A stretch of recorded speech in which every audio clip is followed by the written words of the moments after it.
Hey guys, hello and welcome to another installment of Vincent Films. My name is Vincent and I'm currently living in Paris, so I'm still trying to break the record of most films seen in a cinema in 1 year.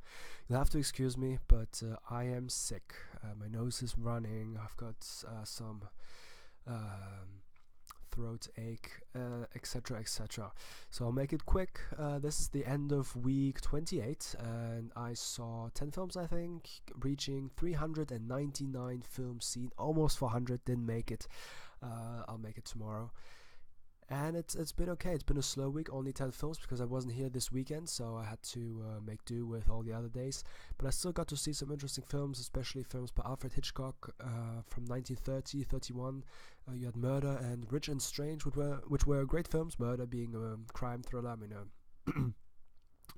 police investigating film, which was very good, and Rich and Strange, which wasn't a crime thriller. There wasn't any crime, but it was interesting to follow a couple that goes on a cruise ship to the east of the world in Asia, and it's fun. Just check it out.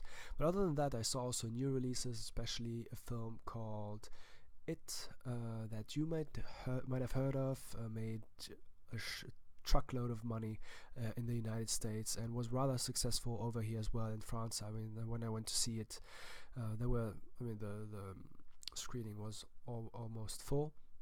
And the good thing is, I thought that like Annabelle and the Autopsy of Jane Doe, as you might know, I'm not the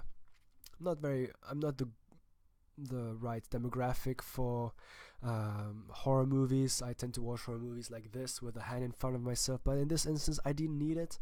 I didn't need it because even though, I'm not going to say that it's not scary, it is still scary, but it's more about the thrill, about the awkwardness, about the mystery, and the intensity that is brought by this clown that just freaks you out.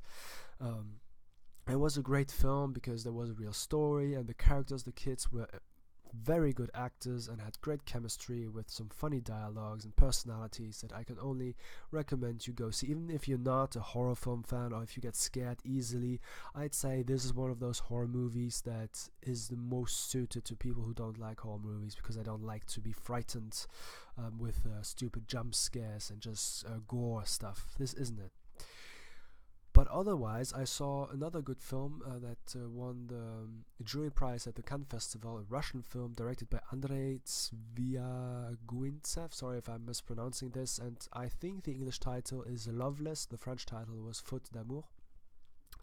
And it is definitely a film that is worth seeing if you are a cinephile, because it is beautifully directed, the actors are great. It might be a bit slow to some people, and it's somewhat open-ended. It's suggested.